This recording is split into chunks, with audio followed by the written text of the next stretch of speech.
तो ये इनके रिप्रेजेंटेशन थे। कुछ इसके बारे में हमने अभी समझा ही दिया था आपको, केंद्रीय धातु परमाणु, लिगेंड, ठीक है। अब इसके बाद हम इनको कंप्लीटली पूरी शब्दावली पढ़ते हैं। देखो कुछ चीज़ें ऐसी भी होती हैं जैसे आयनन है, आवेश है, तो आवेश के आधार पर इसमें ऑक्सीकरण निकालते हैं हम, ठीक है। इसका कोऑर्डिनेशन नंबर होता है, कितने उपसे संयोजी बंध बना रहा है, उसके आधार पर कोऑर्डिनेशन नंबर निकालते हैं हम, ठीक है। तो अब एक एक पॉइंट को हम डिफाइन करेंगे। देखो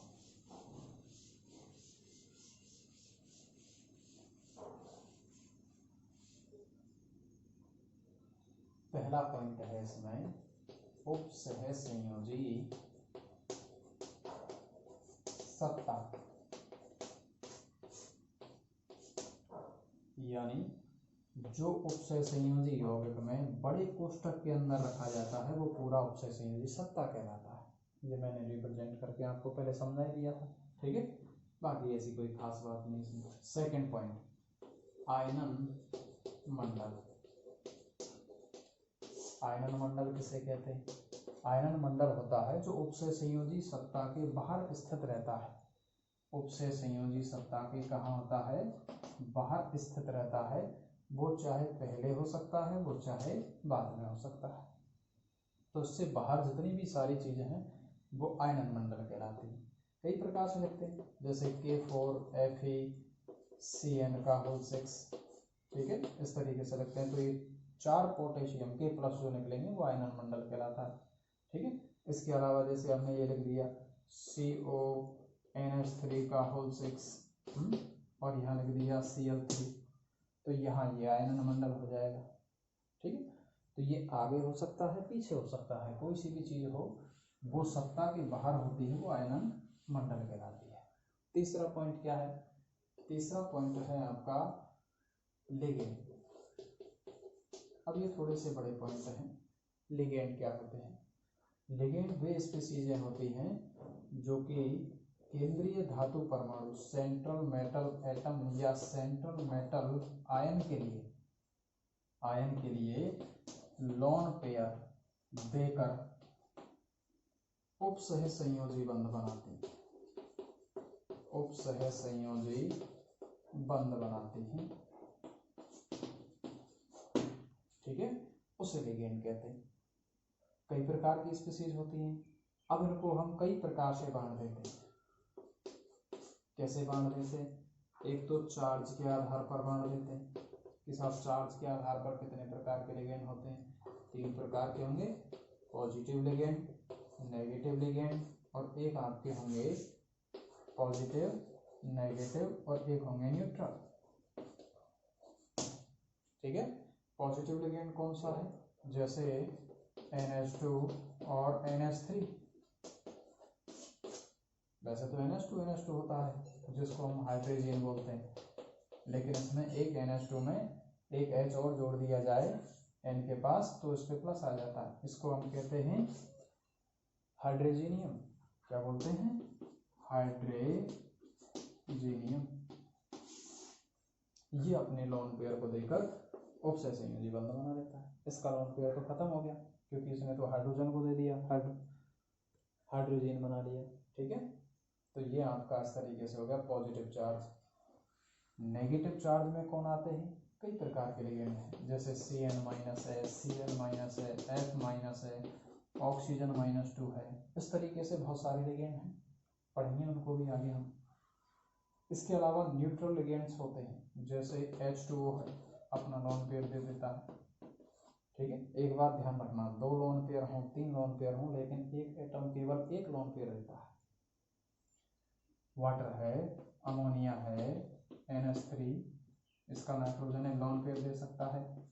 एल्कोहल हो सकता है इस तरीके से, ये भी अपना लोन पेयर दे सकता है, ठीक है। एल्कोहल के अलावा ईथर हो सकता है। तो उस तरीके से कोई भी ऐसी स्पीसीज हो जिसके पास लोन पेयर है लेकिन कोई चार्ज ना हो तो वो अपना लोन पेयर दे सकता है, ठीक है।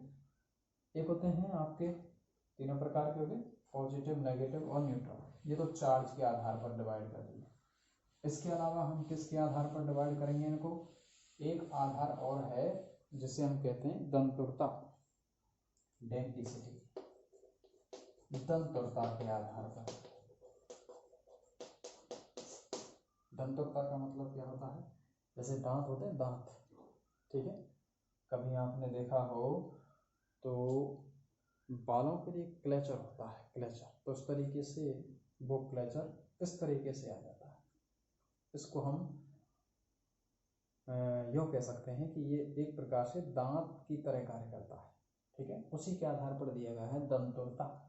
दंतुरता का मतलब है मेटल के साथ जितने उपसंयोजी बंध बनाए जाते हैं किसी एक लिगेंड द्वारा, ठीक है, एक लिगेंड द्वारा जितने उपसंयोजी बंध बनाए जाते हैं वो उसकी दंतुरता कहलाती है। तो उसके आधार पर कई प्रकार के लिगेंड होते हैं। एक तो ऐसे होते हैं जो एक बंध बनाएंगे, कुछ ऐसे होते हैं जो दो बंध बनाएंगे, कुछ ऐसे होते हैं जो तीन बंध बनाएंगे, ठीक है। तो उनको हमने इस तरीके से बांट दिया, जैसे एकल दंतुर लिगेंड। एकल दंतुर लिगेंड वो होते हैं जो एक बॉन्ड बनाते हैं, जैसे Cn- है, OH- है ना, OR- है। ये सारे एक एक लोन पेयर डोनेट करेंगे और एक उपसंयोजी बंध बनाएंगे, ठीक है। तो उस तरीके से कई प्रकार के हैं, हैलोजन्स हैं बहुत सारे, फ्लोरीन, क्लोरीन, ब्रोमीन, आयोडीन, ये तो टेबल में दे रखे होंगे आपको किताब में, कोई दिक्कत नहीं। इसके अलावा द्विदंतुर लिगेंड, दूसरा क्या होगा, द्विदंतुर लिगेंड, यानी ऐसा कोई लिगेंड जो कि दो बंध बनाता हो एक ही समय में। कितने बंध बनाता हो, दो बंध बनाता हो, जैसे NH2 CH2 और CH2 NH2, क्या बोलेंगे इसको, एथिलीन डाइमीन। तो ये अपने दोनों नाइट्रोजन से लोन पेयर देकर उपसंयोजी बंध बना सकता है इस तरीके से। इसको हम शॉर्ट में ENB बोलते हैं, एथिलीन डाइमीन, ठीक है। इसी प्रकार से और भी हो सकते हैं, जैसे एक होता है ऑक्जेलिक एसिड, ऑक्जेलिक एसिड बोलते हैं इसको। इस ऑक्जेलिक एसिड में यदि H हट जाता है तो ये बन जाता है ऑक्जेलेट आयन, ठीक है, क्या बन जाता है, ऑक्जेलेट आयन। तो ये ऑक्जेलेट आयन भी इस प्रकार से मेटल के साथ उपसंयोजी बंध बना सकता है, ठीक है। तो इस तरीके से द्विदंतुर लिगेंड होते हैं। और भी कई एग्जाम्पल हैं। तो ये बातें ध्यान रखनी है कि कौन कितने बॉन्ड बनाता है, उसकी स्ट्रक्चर भी ध्यान रखनी होती है। ज़्यादातर द्विदंतुर लिगेंड ज़्यादा ध्यान रखने होते हैं, जैसे Gly-, इसको बोलते हैं ग्लाइसिनेटो। क्या होता है ग्लाइसिनेटो, देखो CH2 NH2, इसका लोन पेयर बॉन्ड बना लेता है मेटल के साथ, एक इधर से एसीटेट समूह होता है, ठीक है, ये समूह आपका बॉन्ड बना लेता है। तो उस तरीके से इसको हम बोलते हैं ग्लाइसिनेटो। चार्ज क्या होता है इस पर, -1। ये ध्यान रखना है, ठीक है, द्विदंतुर लिगेंड। इसके अलावा त्रिदंतुर लिगेंड होते हैं, त्रिदंतुर लिगेंड होते हैं। त्रिदंतुर लिगेंड क्या होते हैं, जो तीन बॉन्ड बनाते हैं। कितने बॉन्ड बनाते हैं, तीन बॉन्ड बनाते हैं। तीन बॉन्ड कैसे बनाएंगे, देखो जैसे CH2 और यहाँ जुड़ा है NH2, इधर जुड़ा है CH2 और दो एथिलीन डाइमीन ले लिए, इस तरीके से CH2 और NH2, CH2 और NH2। तो ये क्या करेंगे, इस तरीके से संघनन अभिक्रिया कर लेते हैं, तो यहाँ से अमोनिया बाहर हो जाती है और ये इस तरीके से जुड़ जाते हैं। अब इसका लोन पेयर बॉन्ड बना लेता है, इसका लोन पेयर बॉन्ड बना लेता है, इसका लोन पेयर भी बॉन्ड बना लेता है। तो ये तीनों मिलके मेटल के साथ क्या बना लेते हैं, बॉन्ड बना लेते हैं। इसको हम बोलते हैं त्रिदंतुर लिगेंड, ट्राइडेंटेड लिगेंड।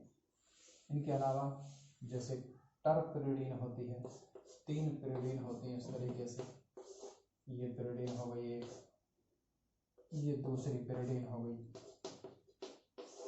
और ये तीसरी पिरिडीन हो गई।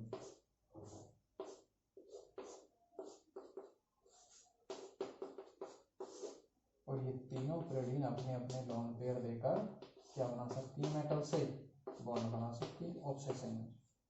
तो ये टरपैरिडीन भी त्रितंतु लिगेंड कहलाती है। तो ऐसे त्रितंतु लिगेंड होते हैं, 4 होंगे तो चतुर्दंतु लिगेंड हो जाएगा, ठीक है। ऐसे ही एक आता है 6 डेंटिसिटी वाला, जो ज़्यादातर महत्वपूर्ण होता है, जिसको हम बोलते हैं EDTA-4। इसका पूरा नाम क्या है, एथिलीन डाइएमीन टेट्रा एसीटेट, ठीक है। तो इसमें 2 प्रकार के होते हैं, एक होता है EDTA-3 और एक होता है EDTA-4। ध्यान रखना, इसमें तो होता है एथिलीन डाइएमीन टेट्राएसीटेट, लेकिन ये होता है एथिलीन डाइएमीन और ट्राई एसीटेट, बस इतना सा अंतर है। यहाँ पर 4 एसीटेट होंगे, यहाँ पर 3 एसीटेट होंगे। कैसे लिखेंगे, देखो, एथिलीन का मतलब CH2 और CH2, डाइएमीन का मतलब NH2 और NH2, टेट्राएसीटेट मतलब इसके दोनों H'ों को यदि एसीटेट समूह से प्रतिस्थापित कर दिया जाए, इस तरीके से प्रतिस्थापित कर दिया जाए तो ये क्या बन जाता है, एसीटेट बन जाता है, टेट्राएसीटेट। इसमें भी हमने ऐसे ही प्रतिस्थापित कर दिया, ये क्या बन गया, EDTA -4 इस पे चार्ज होगा क्योंकि चारों पे एक एक माइनस है। ये अपने लोन पेयर से बॉन्ड बना लेगा, ये यहाँ से बॉन्ड बना लेगा और 4 ये बॉन्ड बन जाएंगे। टोटल बॉन्ड कितने हो गए, 6, इसलिए इसको 6 डेंसिटी वाला लिगेंड बोलते हैं, ठीक है। EDTA-4 -3 होता है तो क्या होगा, देखो, अगर -3 होगा तो यहाँ पर एक क्या आ जाएगा, H आ जाएगा, उसको हम कहेंगे एथिलीन डाइएमीन ट्राई एसीटेट, ठीक है। वो -3 हो जाएगा तो ये पंचतंतु लिगेंड हो जाएगा। ये बात ध्यान रखना, ठीक है। इस तरीके से ये हमने लिगेंड के बारे में समझा दिया आपको, लिगेंड क्या प्रकार हैं। बाकी की शब्दावली में क्या होगा, देखो, केंद्रीय धातु परमाणु, सेंट्रल मेटल एटम या सेंट्रल मेटल आयन, ठीक है। इसको देखते हैं, ये क्या होती है, डी ब्लॉक की कोई एलिमेंट होती है, डी ब्लॉक का कोई तत्व है, डी ब्लॉक का कोई तत्व है, और डी ब्लॉक का ये जो तत्व है ये लिगेंड के साथ ऑब्सेसिव निबंध बनाने का काम करता है। ये रिक्त डी ऑर्बिटल उपलब्ध करा देता है, क्या उपलब्ध करा देता है, रिक्त डी ऑर्बिटल, और लिगेंड का जो लोन पेयर है वो इनके रिक्त डी ऑर्बिटल में आके कोऑर्डिनेशन बॉन्ड बना लेते हैं, ठीक है। इस तरीके से इसको हम सेंट्रल मेटल आयन कहते हैं। अब ये सेंट्रल मेटल आयन 3 प्रकार के उपसे संयोजी सत्ताओं में रह सकती है। कैसे रह सकती है, धनावेशित उपसे संयोजी सत्ता में रह सकती है, जैसे पहले आ जाए उपसे संयोजी सत्ता, पहले आ जाए, यहाँ आयनन मंडल आ जाए, ठीक है। इस तरीके से आ गया FeH2O6 Cl3, तो ये धातु किस में आ गई, पॉजिटिव पार्ट में आ गई, ठीक है, पॉजिटिव पार्ट में आ गई। ये नेगेटिव पार्ट हो गया, वही सॉल्ट की तरह होता है। इस तरीके से नेगेटिव पार्ट में हो सकती है धातु, यानी यहाँ पर आयनन मंडल हो सकता है K4FeCN6। तो अब ये धातु कौन से पार्ट में चली गई, नेगेटिव पार्ट में चली गई। ऐसा इसलिए समझा रहे हैं क्योंकि नामकरण में इसका बड़ा महत्व होता है। जब ये पॉजिटिव पार्ट में आती है तो उसका नाम आयरन लिखा जाता है, और जब ये नेगेटिव पार्ट में जाती है तो उसका नाम फेरेट लिखा जाता है, इसलिए ये चीज़ें समझा रहे हैं, ठीक है। इसके अलावा उदासीन पार्ट में भी हो सकती है, जैसे NiCO4 हो गया, इस पर कोई चार्ज नहीं है, FeCO5 हो गया, इस पर कोई चार्ज नहीं है, तो ये उदासीन पार्ट में आ जाते हैं, ठीक है। इस तरीके से सेंट्रल मेटल एटम है, बाकी की बाद में देखेंगे।